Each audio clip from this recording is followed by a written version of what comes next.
The Oklahoma Sooners are winners of 4 of their last 5 games, including a thrilling win over Kansas on Saturday. Joining me from the Oklahoma Daily is men's basketball beat reporter Trent Crabtree. Trent, how are you? I'm doing pretty well, Anthony. How about yourself? I'm well, thanks. So tell me, what makes the Sooner team so good? They're ranked 15th in the country. Well, yeah, they're winners of their 8 of their last 10. They're a team that can run with anybody in the country. They're very good in the full court. They're very strong, very fluid, very athletic. And Buddy Hield, Big 12 Player of the Year, recently named Big 12 Player of the Year, is a big part of that. He's one of the leaders in the country in transition bucket. Seems like every time he touches the ball in the full court, you're expecting a bucket or an and one. Okay. And, that transition offense, is that how your team goes? Do they need that to win, or are they going to be able to find offense through other means? No, they definitely need their transition game to be on point to win. They're an okay half-court team. They're not great. They're not an elite half-court team. But yes, they definitely need their transition game because they're a high energy. Kruger really likes to let them get out and run, put teams on the ropes early. So yeah, it's definitely a big part of what they're trying to do. Now let's talk about that latest meeting against Iowa State.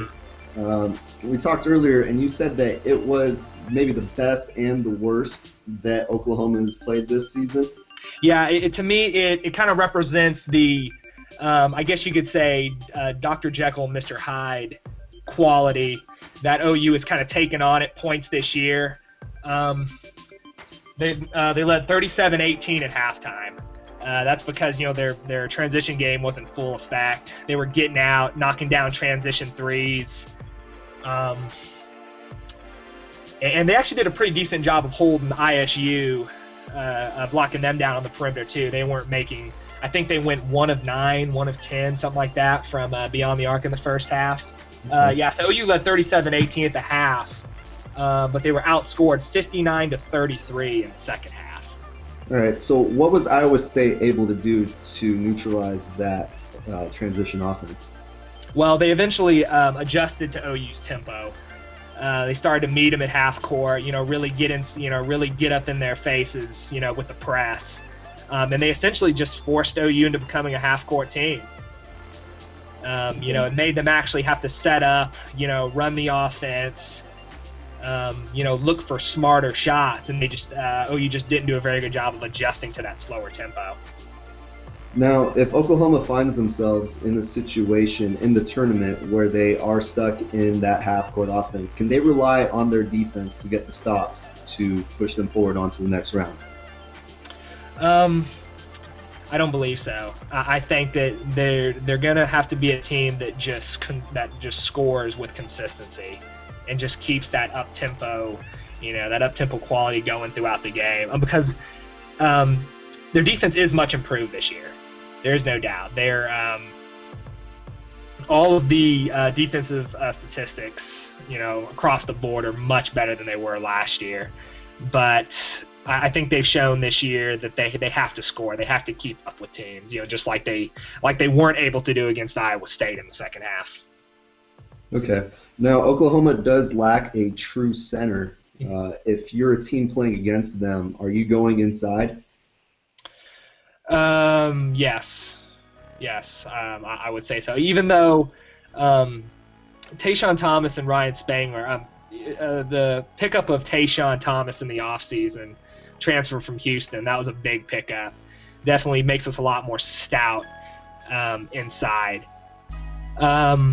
But yes, I would say definitely I would go inside because Ryan Spangler and Tayshaun Thomas, they're very physical, they're tough, but sometimes they do look small in the post sometimes, especially against K-State when we lost to them in Manhattan, lost to the Wildcats in Manhattan.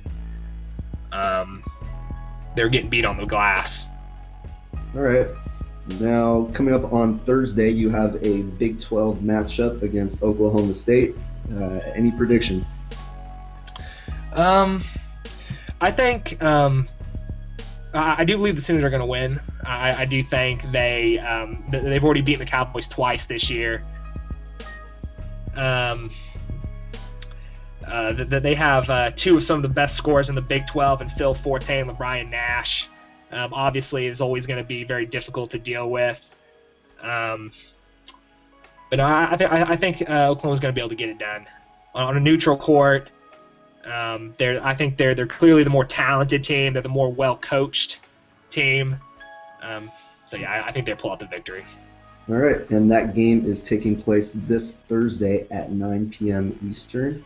And the Oklahoma Sooners, look out for them in the tournament and see if you can stop their transition offense. Trent, thank you for the lowdown on Sooners hoops. Thanks, Anthony.